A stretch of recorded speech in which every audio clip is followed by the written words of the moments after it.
Hello, good evening and welcome to another episode of Vantage Point. I'm Nadim Majid, with me Dr. Diane Jayathilaka. Dr. Jayathilaka, a lot of interesting developments been happening in the domestic political arena over the past fortnight. Yep. I'd like to start off actually with one of the most recent developments. On Sunday, the Jatika Helorume had their national convention. Now, at this convention, one of the key events, of course, aside from the continuation of the office bearers, was the proposals that were put forward in line with Venerable Athuraliya Ratanathera's proposed draft 19th Amendment. Now, the JHU threatened to withdraw support from President Mahinda Rajapaksa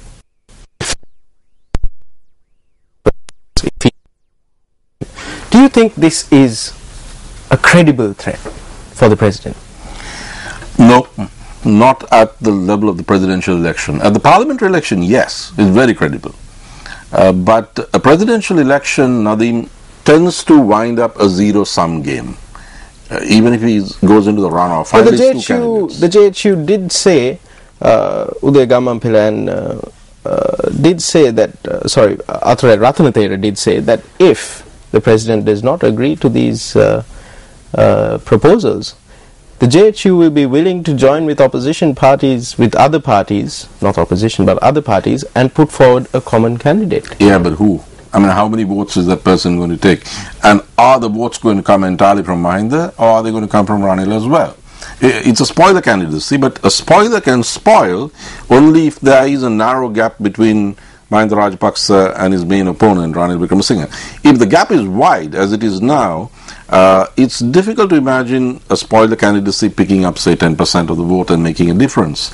I don't see that happening. But I must say, and here I speak as a long-standing critic of the JHU, I was struck by the very intelligent nature of Venerable Ratana's intervention in Pivithuru Hetak, backed by his party, by Champika and Uday Gammampila at the JHU convention.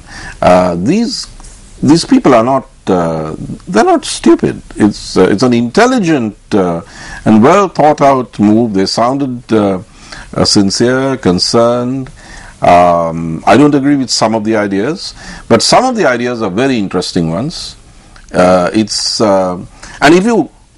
if you have to have political bhikkhus in Sri Lanka, I would say Athuraliya Ratanathera is much better than Galagodatta, Gnanasara and the racist BBS. So this is a sort of moderate, it used to be a single ultranationalist formation, but by comparison, if the BBS is your comparison, these people are now evolving in not quite BJP, but they're moving towards the kind of shift that the RSS Shiv Sena have made, moving towards the BJP option. What will this set of proposals and the work that Ratanathera has done through Pivithuru Hetak, what does this mean for the JHU's supporter base? Well, it means that the JHU is alive once again. It's in much better shape than Vimal Veeravansar's NFF. It's not in as good a shape as the JVP, because JVP has a much better batting lineup from Anukumar down. About 10 guys up to Asantha Samarasinghe, Bimal Ratnayaka. So it's not as good as the JVP. It's better than Vimal's NFF. And it's shown that it has the capacity to think and to assert itself, to be critical of the government. It has done better than the old left parties, the LSSP and CP. What the JHU did a few days ago is what I would have expected the Communist Party, the Sama Samaj Party, and what have you, the Democratic blah blah, the left within the coalition. That's what I would have expected them to do. Have a well-organized convention, put forward a coherent set of proposals, and make a critique from the left. The JHU is not a critique from the left, but make a critique of the government. So the JHU has done well. I must commend it. Dr. Jayathilaka, the JHU's set of proposals, though, are not entirely new, are they? I mean, they're not novel. we saw a similar set of proposals come from the National Movement for Social Justice of Maduluave Sobitathera. So, how does this sort of come into play? Well, it's stronger. The numbers are bigger than anything that Reverend Sobita has been able to show. Reverend Sobita is also a single issue. It's a one-trick pony thing. It's abolish the executive presidency. The JHU has that in the mix, but it's a mix, and there's room. There is an interesting proposal for making the executive responsible to the parliament and the judiciary. Now that's a proposal for reform. It's not a proposal for abolition. They've got an abolitionist accent in their discourse, the new discourse, but I think they're willing to discuss this. But of course, I don't think the president is going to blink on these issues. In any case, it's a little late in the day. It's But isn't it the best time to sort of put forward your proposals and to gain some mileage? Isn't just before the presidential election? Better late than never. But I think they should understand that their real chance, in fact anybody's real chance, is at the parliamentary election. Would their proposals have gotten any real mileage if they'd said this to the president maybe a year ago? No, not a year ago, but a few weeks before this might have got more traction in the public domain. Right now, it's perhaps a little too late. And I don't think the president is going to be impressed by the threat of a third candidate. Dr. Jatilaka, speaking of the president on his recent visit to the north made the statement, give up Elam and I will give up the executive presidency. What do you extrapolate from that statement? Well,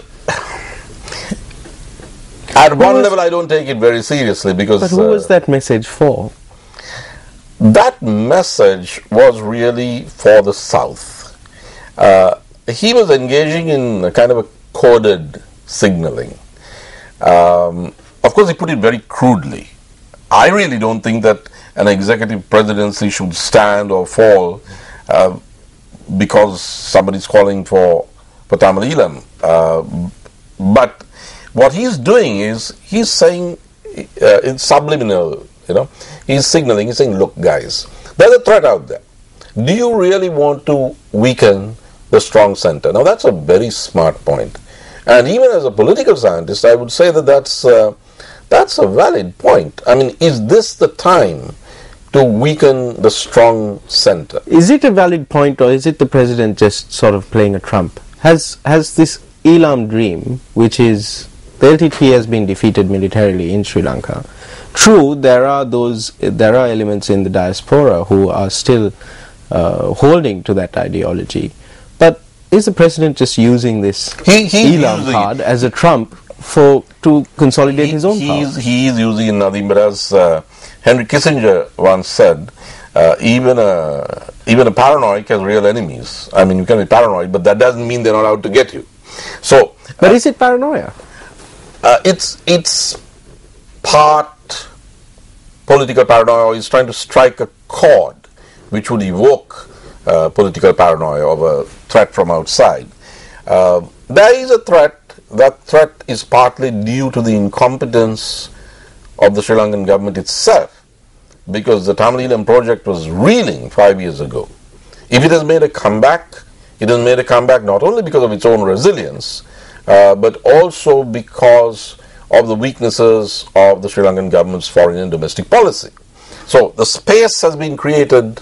If there is a resurgence of Tamil Elamism, and I think there is in the diaspora, in Tamil Nadu, and even in the north. I think your argument for a resurgence is further solidified by the EU's, by Luxembourg's decision to lift the ban, to deban the LTTE. Well, the LTT is out there.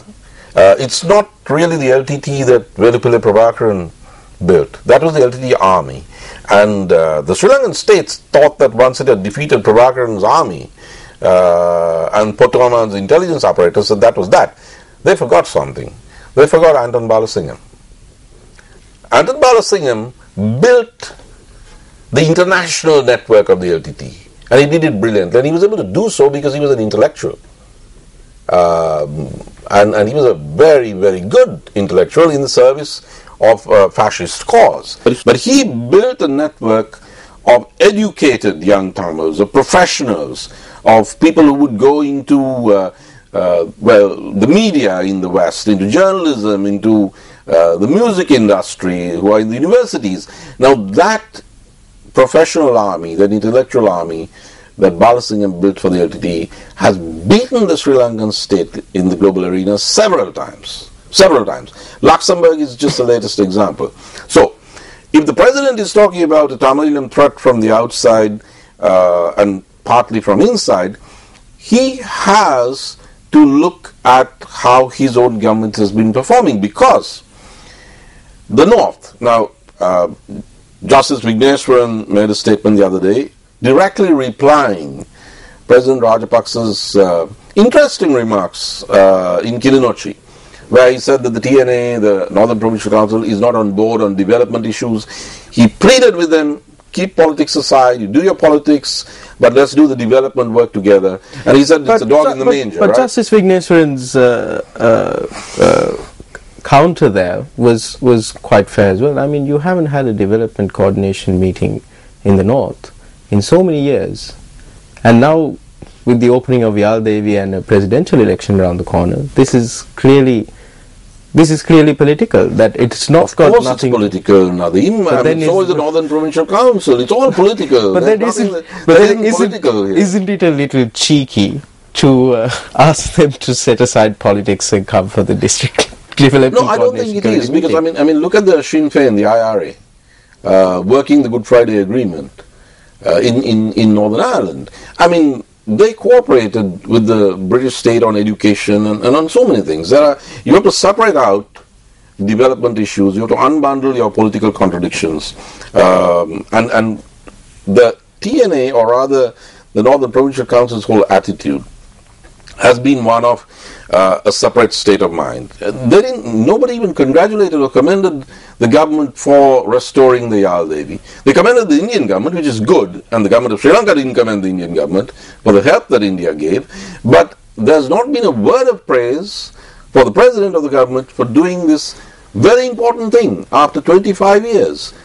Any president can go home happy, not that the president intends to go home, but go home happy that he's done this one thing, restored the rail link between the south and the north. Now, when he eventually leaves office, he's not going to take the rail track and the train set with him to Nadamulunda.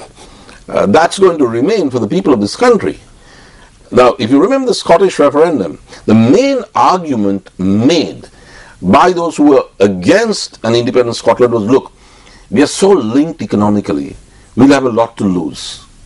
Now, I think President Rajapaksa has strengthened the economic ties between South and North, making a separate existence a little more difficult, separatist mindsets more difficult, not only for the North, but also for the South.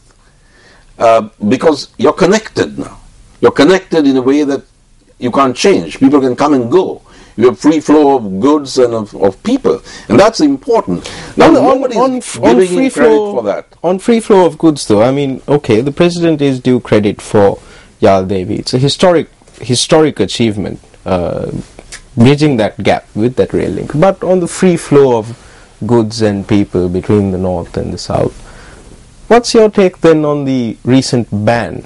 Well, not ban, but foreigners and foreign organizations who now require to, or even just need to visit the north, must now get prior approval or seek permission from the Ministry of Defence and Urban Development.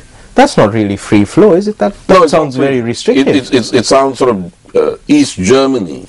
Well, I have watched this administration work as an observer and as a participant from its inception, and I have repeatedly witnessed the president making moves of opening up, of flexibility, And those moves are almost immediately, 24 hours later, partly reversed by basically. But Dr. Jayatilaga, can you call it a partial reversal? I mean, it sounds like a very, very, very restrictive decision, and takes away from all of the good work. Not really, Nadeem. I mean, the people in the north and the south who aren't dual citizens, who aren't non-Sri Lankans, can come and go in a way that they never did.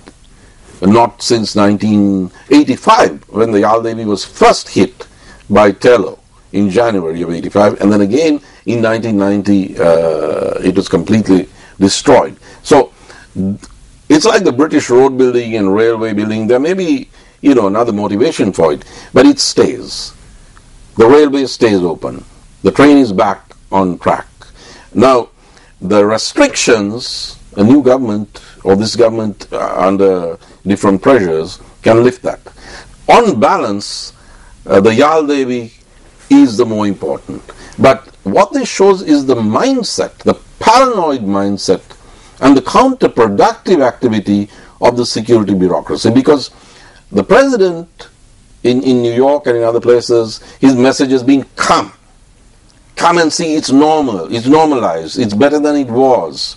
The diaspora, why don't you just come home and take a look for yourself? That's the president's message. And 24 hours later, you have these restrictions. No, you ain't going anyplace unless you get written permission from the Ministry of Defense. And that includes Tamil people who are citizens of other countries, wanting to go back and to their villages and have a look. But the president, as the executive, surely has the power to reverse such an order? Well, the only real devolution that has taken place, and that's plenty of devolution that has taken place in Sri Lanka, is that the executive presidency, which everybody in the opposition is fighting against, is actually now a quasi-ceremonial presidency.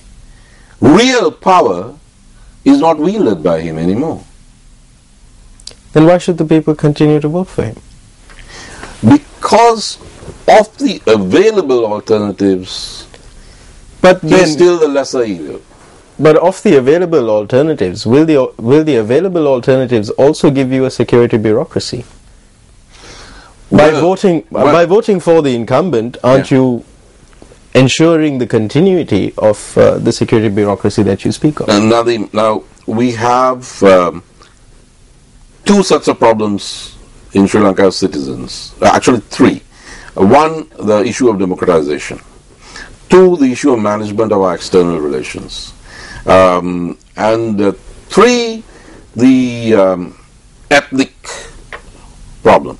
Now, if you take democratization, the present leader of the opposition in the UNP, who's been there for 20 years, was in the forefront of the campaign to have a referendum instead of a parliamentary election, which was scheduled for early 83. He was an active, vigorous campaigner in that very coercive campaign. Professor Vishwavardhan wrote a book about it, to stomp out the parliamentary election and have a referendum. He's not made any self-criticism of that.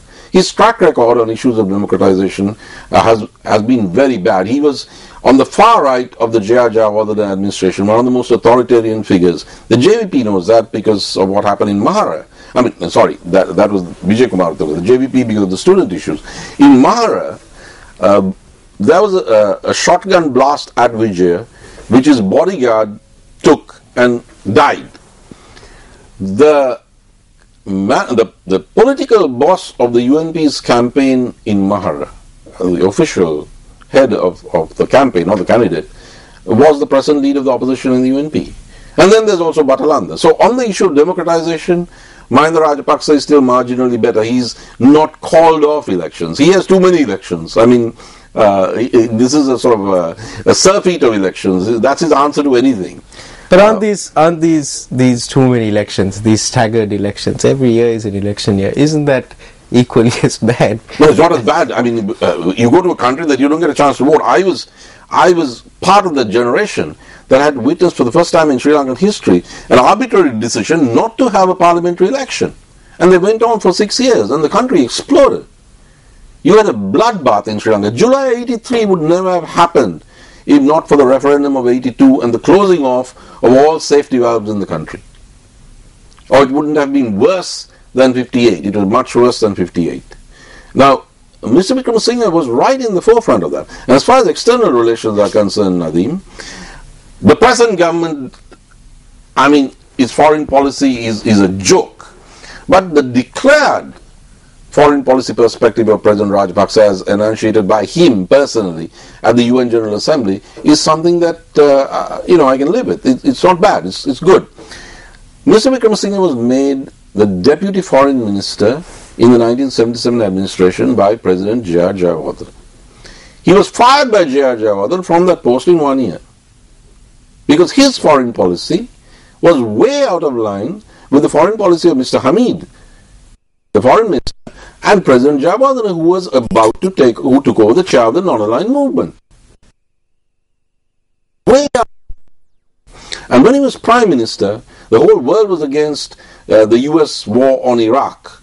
And Mr. Wickremesinghe went to the UN General Assembly and did not join the rest of the world in denouncing the illegal war. Even the British Foreign Secretary resigned on that issue. But he supported the war against Iraq. But he did not use his American and British connections to crack down on the Tigers. He did the opposite when it came to the Tigers. So somebody is tough on the Sinhala youth in Batalanda and very soft on the Tigers in for instance, arresting DMI operatives in Athanugiriya. I think I'll still, if that's the choice, I'll hold my nose, but I'll go with Mahinda Rajapaksa. But then there are also other choices, aren't there? Yeah, I mean, frankly, if Andhra Kumar Dissanayake contests, I'm not sure whether I won't give him my first preference and Mahinda my second preference, or Mahinda my first preference and Andhra Kumar my second preference. But so long as it's Ranil, Mahinda will stay in office. In fact, so long as it's Ranil, any one of the Rajapaksa brothers will win an election. And the day it's no longer Ranil and there's a new leader of the UNP, not even Mahinda Rajapaksa will win an election. Well, Dr. Jathilka, with that we're going to go in for a short commercial break, but don't go anywhere. When we come back, we'll take a look, we'll analyze a recent apology made by a former Chief Justice. Welcome back to the program. Dr. Jathilka, when we left off, we were talking, just mentioned, a recent apology made by a former Chief Justice. Former Chief Justice Sarath Silva appears to be quite back in the news. Back in the news and in with the JVP as well these days. And the JHU, because I think the JHU as well. And also the Pivituru Heta. Yeah. Now, at a recent event on which him and Andhra Kumara were also on the stage, he apologized for a past verdict that he had made. He said that the leader of this country would not be in this position if it were not for him.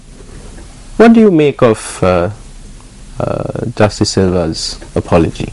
Well, I found it very interesting, but I like to think things through to their logical conclusion. Now, he followed that up. He said that he could have saved the country from an enormous disaster, he said it in Sinhalese, had he given another verdict, and that is why he apologizes. Now, what's that disaster? The defeat of the Tigers by Mahinda, who did what Jayawardena, Ranasinghe Premadasa... I think the disaster he was referring to was probably a lack in good governance and democracy. But what about winning the war? Stopping the bombs going off in Colombo? And that was because of Mahinda, because nobody else did it before him. So what's the Chief Justice, former Chief Justice Sarath Silva saying? He's apologetic that Mahinda Rajapaksa, he facilitated him being president, and that what? And everything that followed? Only some things that followed. Now, if he had jailed Mahinda Rajapaksa, we would have had Ranil Wickremesinghe as president, and would we have beaten the Tigers? I really do not think so.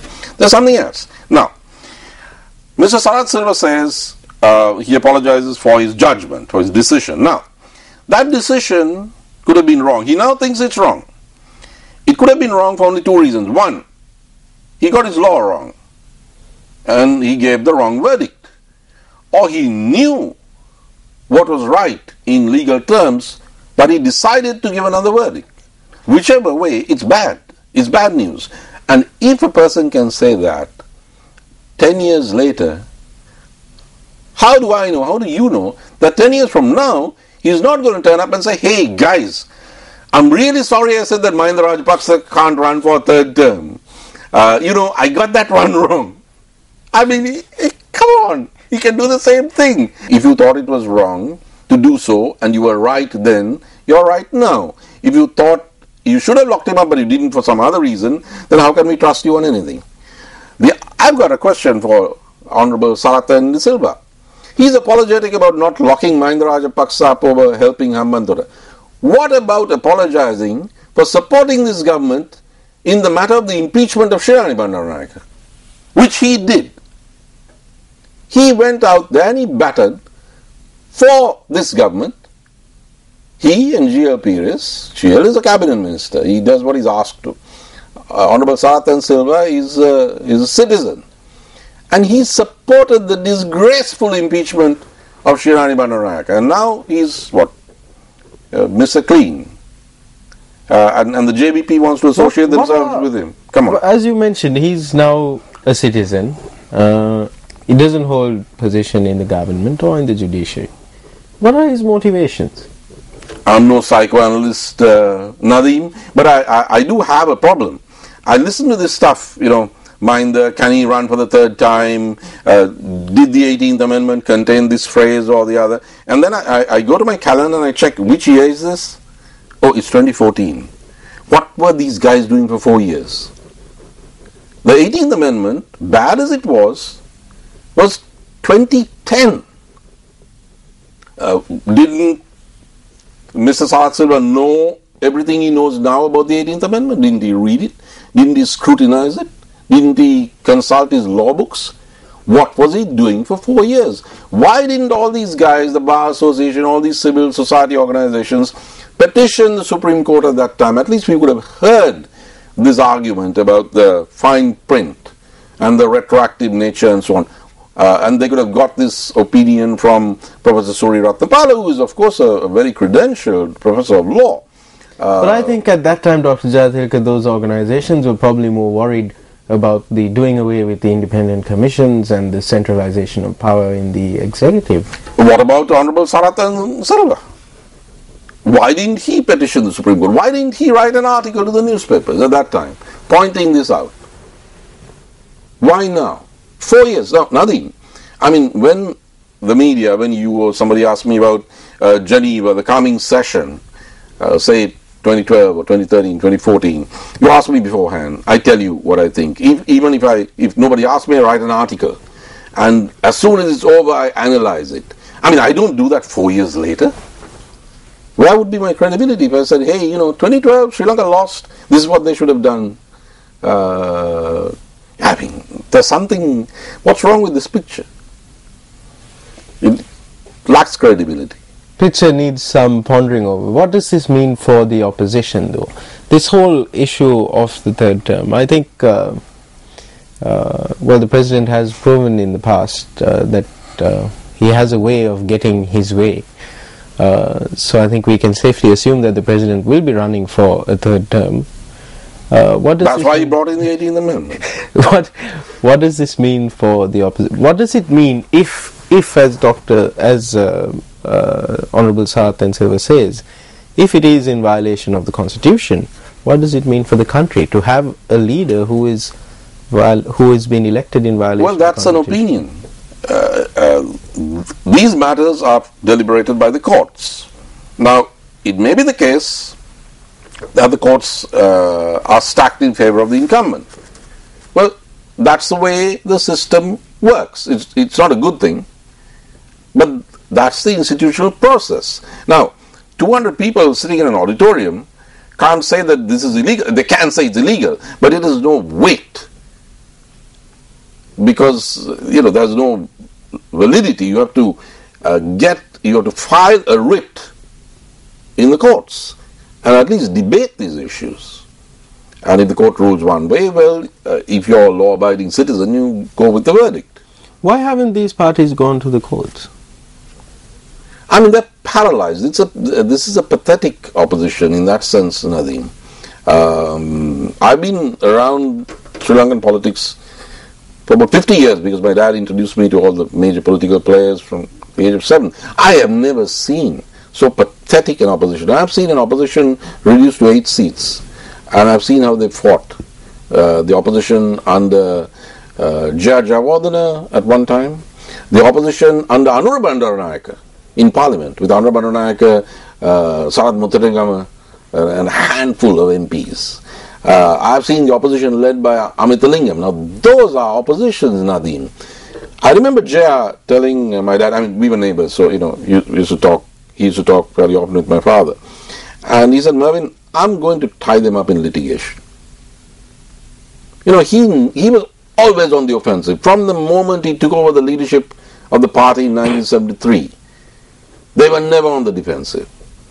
No confidence motion after no confidence motion. They peppered that government, which had a 2/3 majority on everything, on the Athanagala land deals, on everything. I mean, the person, this Geneva business and Chris Nonis and so on, should have been the subject of a no confidence motion in Parliament. It's not.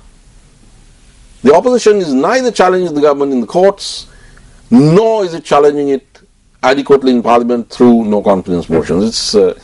It's a shame, because there are very good people in opposition. Why though? I mean, now, why aren't these very good people in opposition? You can put forward a private member's motion. But then this opposition leadership exercises a very tight grip over the party, even in terms of speaking time. But leave aside the UNP. What about the other parties? What about the JVP? The JVP has the JVP is doing its best. I mean, I watch television and but even on the part of the JVP, it just seems to be a lot of questioning and no. But at least it's on the questioning. He's blown the whistle on Geneva Gate, as you call it. And on every TV talk show. I mean, I was watching a show which was not on your station, but which had Ranjan Ramanayake from the UNP, Johnston Fernando and Rohita Abeguna Sekar from government, and Vijita Herath. And the government guys very crudely, rudely and brutally stomped all over Ranjan Ramanayake, who was very gentlemanly but completely ineffectual. But the same thing was said in a different way with facts and statistics by Vijita Herath.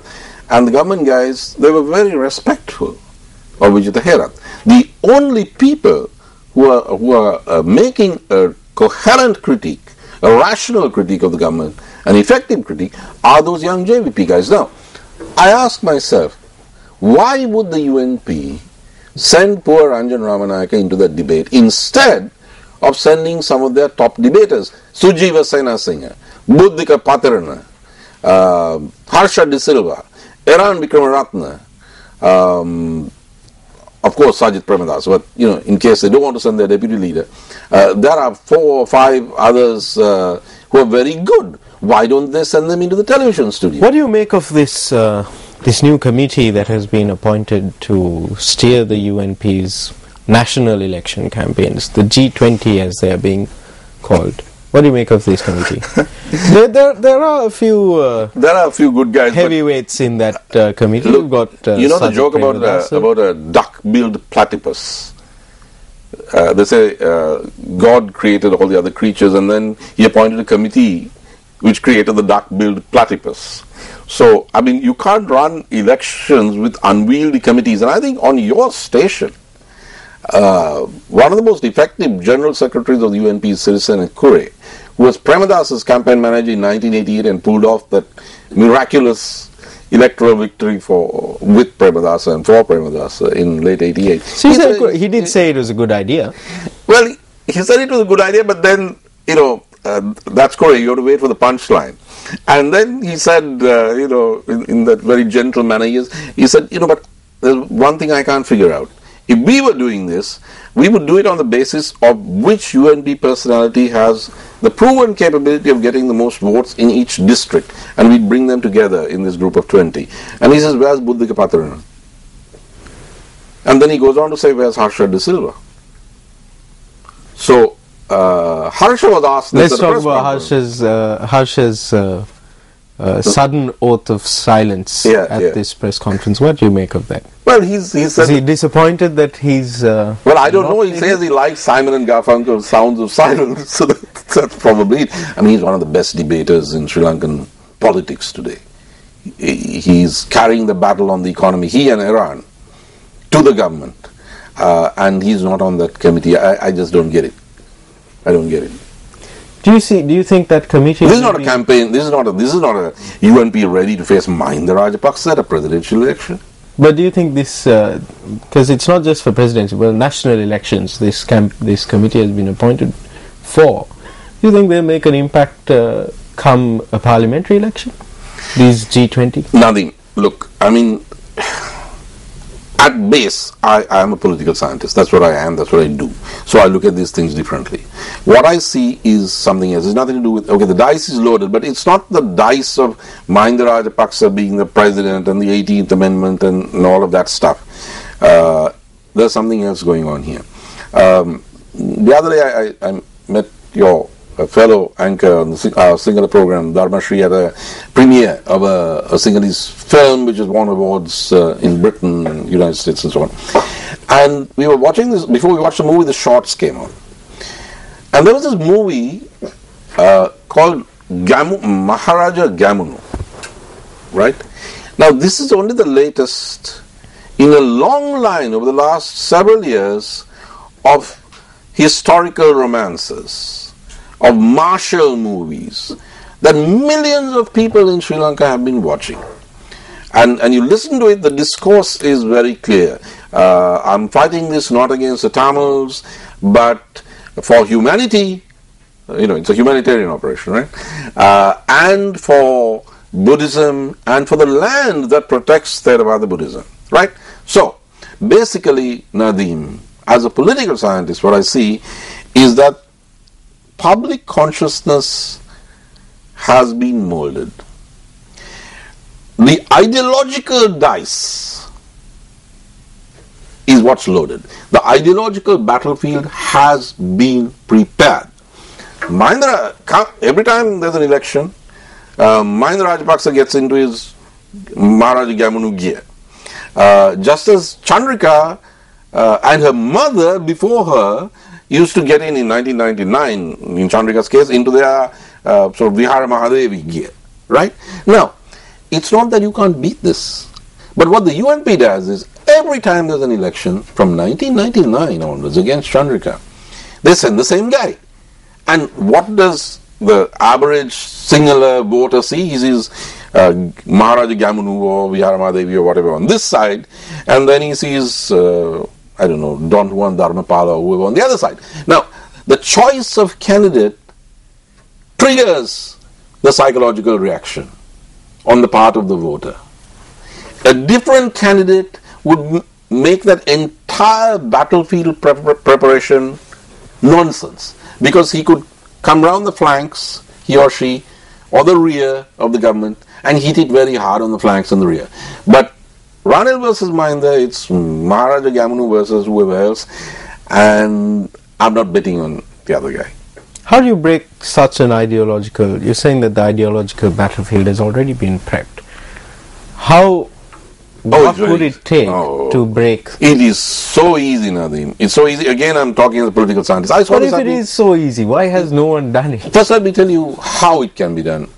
In Britain, Maggie Thatcher did the same thing. Some of the finest minds on the left wrote about this using... they had to go back to Antonio Gramsci, which the JVP... But then in our case, I suppose the finest minds on the left... batting for the other side on this ideological battlefield. I mean, there aren't finest minds on the left in Sri Lanka today, okay? I mean, Maggie Thatcher prepped the battlefield. And for a long time, you had this ideological hegemony of authoritarian populism, nationalism.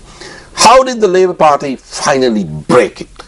It dumped the old image of the trade union-based left, and it moved to the centre, and you had New Labour, Tony Blair. New Labour. How did the Americans do it? You had a run of Republican victories. The terrain was created by Ronald Reagan. George Bush Sr. inherited that. and then George W. What did the Democrats do?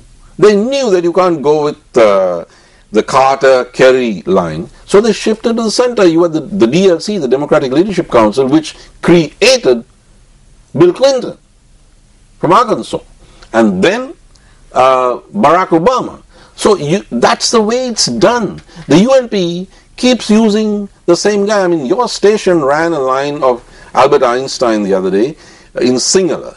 There was a little mistranslation, but Einstein's line is that insanity is defined by doing the same thing over and over again and expecting a different result. I rest my case. Dr. Jayathilaka, let's talk about that very interesting statement that you made just then. There aren't any brilliant minds on the left in Sri Lanka anymore. What should our viewers take away from that? Well, very simply, read Gramsci. I mean, that's of the entire Marxist tradition, the one personality whose thinking has lasted into the 21st century and has equipped every progressive presidential candidate in Latin America.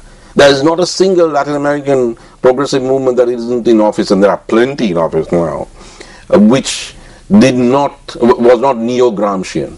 So unless the left hits the books, understands Gramsci, really understands Gramsci, and even the right. I mean, it is well known that the American Democrats, their intellectuals started using Gramsci, and the New Labour was based on the use of Gramsci. I mean, the main concept is national popular. If you allow nationalism and populism to be the monopoly of the center-right, of the neoconservatives like Thatcher and Reagan, then you're finished. You have to be able to break that monopoly and not imitate the center-right or the neoconservatives, but you have to be able to use that nationalism and that populism in a new discourse, in a new mix, a new matrix, which is what Ranasinghe Premadasa did in 1988. And in a country that was aflame with an excess of patriotism, I mean, it literally aflame, he beat Sirimavo Banaranaike, Viharamadevi Mark II. How did he do it? By being a different kind of patriot, but a patriot nonetheless. The UNP has forgotten that. Or it never, well, the UNP always knew how to do it, it has forgotten it for a long time. And it's going to pay the price, and the rest of us, the country, is going to pay the price. Because at least on the morning after the presidential election, which is already half lost due to this ideological battlefield, the UNP must know that it can still win the parliamentary election, but it can win the parliamentary election only if it makes that leadership change and reprofiles literally the morning after, because as Uday Gammanpilla so honestly said the other day, President Rajapaksa is going to declare the parliamentary election the moment he wakes up having won the presidential election. So there's not going to be any time to mess around in the way that, can they go for an election for I don't know how many times, that kind of nonsensical waste of time that the opposition is indulging in now. All of that has to stop. They have to know, okay, we run with Ranil, we're going to lose, but the morning after he goes and we put in somebody who can take the battle, who can neutralize this whole patriotic thing, who can change it, reconfigure it, and break through and take governmental power in parliament. It can be done. And then you have the balance of power that the country needs. Now, Mahinda Rajapaksa is not going to do what everybody says and have a good old American type separation of powers, checks and balances. So the people can impose that simply by giving, if they're voting for Mahinda, that's the last vote they should ever give the government. There are two other elections coming up, the parliamentary and the local authorities election in 2015. If you, I'm not saying vote for Mahinda, but if you're voting for Mahinda, make sure that the other two elections you vote entirely the other way. So you can retain the presidency, but to use Vimal Veerwansa's term about the 13th Amendment, a defanged presidency. Let's try to defang this presidency. It can be done. Well, with that, we're going to go in for another short commercial break. When we come back, we'll look at the Sri Lanka Freedom Party and how it is preparing or reacting to a possible presidential election. Welcome back to the program. Dr. Jayathilaka, moving on now to the Sri Lanka Freedom Party and how the SLFP's seniors have been reacting to this possible presidential election. What do you see happening? There seems to be fissures, a rift among the top SLFP leadership and the executive. Do you think this is going to have an impact come a presidential election? It can, but it's not going to be as big as some people hope. Because, as I said, the basics have to be remembered. If you have a gap between Ranil and Mahinda that's, say, 15% or larger, then no breakaway can bridge that gap. If you have a narrow gap, I mean, if the challenger were more sort of electorally able or less unable than Ranil, then that could have an effect. But it's a very serious time for the SLFP, Nadeem. It's a very serious time because once the president, or if the president is re-elected for his third term, the Sri Lanka Freedom Party is going to be decapitated at the parliamentary election. Now, Mahinda himself is an old SLFP, so he's got some sentimental ties, but I'm not sure that he makes all the decisions anymore. There will be tremendous pressure to flush out the Sri Lanka Freedom Party, the old centrists, the moderates of the Sri Lanka Freedom Party, and to put in clones of basically the ruling family. And that would mean a reconfiguration of the SLFP. It would also mean that the next cabinet will probably have more people with the same surname than the present one does. Dr. Jathik, I'd like to draw your attention to a statement that was made on our segment Newsline by former Ambassador Tamara Kuranaikam, not with regard to the Foreign Service and the whole Chris Nonis affair, but another very interesting statement that she said. The state has been hijacked by a cartel. This cartel, I don't think she meant anyone in the SLFP or Guard. No, I don't think she did so. I mean, I've been saying this since I came back. And has the SLFP, have these old SLFPers allowed for the state to be hijacked by a cartel? Yes, they have. They resisted much more in the 1970s when the Bandaranaike-Ratwatte family had built an oligarchy. That was the second time we had that. The Senanayaka control of the UNP was resisted by SWRD Bandaranaike, who founded the Sri Lanka Freedom Party. In the 1970s, the Bandaranaike-Ratwatte Obesekara oligarchy was challenged, albeit late in the day, by progressives in the SLFP such as T.B. Subasinghe, Nanda Lavala, A.M. Jinadasa, Tennyson Surya, and others. There is no such strong move in the SLFP today, but the situation is far more dangerous. The difference between the Bandaranaikes and the present day, the Rajapaksa project, the Bandaranaike project and the Rajapaksa project, is this. The Bandaranaike project was like that of the Nehru-Gandhi family. That is, we own the Sri Lanka Freedom Party and we'll go into the opposition, but we'll still lead the party if that's what it takes. And we'll come back and one of us is going to be the leader of the country. Now, that was bad enough. I mean, that's gross. And people rejected that and voted for Jaya Jayawardena. But the Rajapaksa project is one step higher than that. And that is quasi-monarchic, which is, let's not go into opposition. Not by the dictatorship, but let's keep winning the elections using President Rajapaksa because he's a vacuum cleaner of votes. But the real power is elsewhere, in the rest of, in what I call the brotherhood, basically. And it's courtiers and courtesans. So, stay in power in perpetuity, not one man, but one family. Keep rolling, log rolling. And that, I think, is the reason for the early elections. So that President Rajapaksa, who is the most popular of the Rajapaksas, wins the election for everyone. And then it's easier, then they come into cabinet, and then it's easier to have a seamless continuity in power.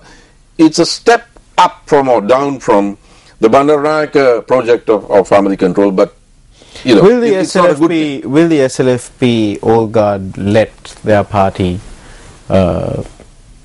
fall to such depths? I hope not. I hope not. But in the 70s, when I said that there was a rebellion in the SLFP, that is also, Nadeem, because the UNP and J.R. Jawad and Premadasa was on the march. And therefore, fissures were far more natural in the ruling coalition. But when the opposition is not on the march, when it doesn't encircle the government, this UNP hasn't encircled anybody, then there is less likelihood, though the stakes are much higher than they were in the 70s. I mean, the SLFP should do this, but it's not doing so. I'm not saying they should rebel against Mahinda Rajapaksa, but they should rebel against the cartel or the clan-based oligarchic control of government, state, and the Sri Lanka Freedom Party's fortunes. Who in the Sri Lanka Freedom Party is capable of leading such rebellion? Capable of leading a rebellion, I don't know. Capable of leading the Sri Lanka Freedom Party to victory even at a parliamentary election, very clearly is Maithripala Sirisena. I have no doubt about that. Do you think the party is that he should be elevated to the level of Prime Minister? Well, I think President Rajapaksa can ignore all these reform proposals from the JHU and everybody else if he just makes Maithripala Sirisena the Prime Minister before he goes in for the presidential election.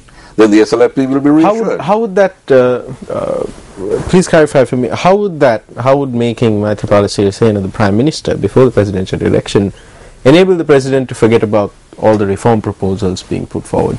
Because what is important is to have the SLFP with him, and the SLFP right now is not sure that any one of them can get to the top. They supported Mahinda in 2005, and they dumped the Chandrika Ranil alliance. That was the Chandrika Ranil alliance of 2005, a federalist pact. They supported Mahinda, Maithripala Sirisena being a very important player in that, because they thought it's Mahinda Ayya. He's breaking the Bandaranayaka stranglehold. And once he's done, someday another one of us, someone like him, another macho populist from a province, will be able to get to the top. Now that didn't happen. And now there's a glass ceiling which is even lower than the ceiling that the Bandaranayakas imposed.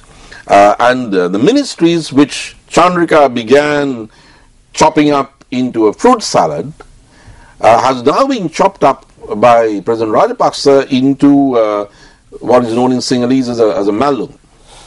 So the SLFP guys can do nothing. I would say that if Maithripala Sirisena is made Prime Minister, then the SLFP knows, look, he's not going to install the family in perpetuity in power. People like us, like Maithripala Sirisena, Vidura Vikramanayaka, another very fine guy, Vidura Vikramanayaka, I mean, there are very good SLFP young progressive people there. They will know that they have a chance, and they'll be back in love with Mahinda Ayya, and they are going to help him win the election.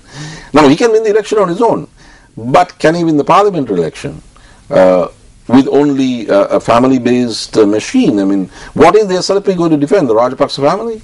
Or staying in office? They may decide, as the UNP did in 1994, hey, maybe it's better we go into opposition and get these guys off our back. That could happen at the parliamentary election. It's all up for grabs at the parliamentary election if the UNP makes that change that I talked about. And goes on the offensive.